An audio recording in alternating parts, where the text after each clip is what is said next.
Ayan na.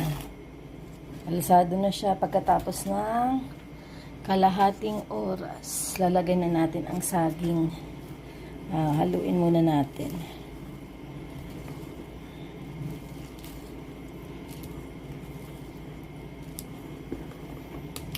Pwede na siyang gamitin.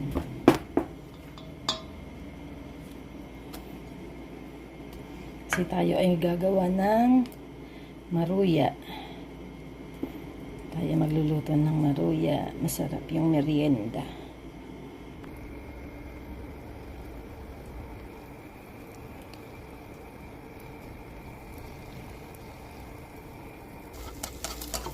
Para pag ibinaliktad natin, hindi didikit yung ibabaw dun sa sa sandok.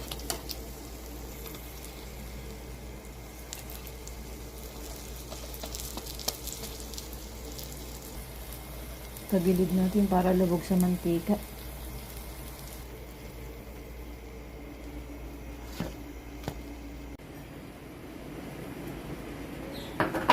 Lagyan natin ng cinnamon para mas masarap. Ito ang gagawin natin panlagay sa saging.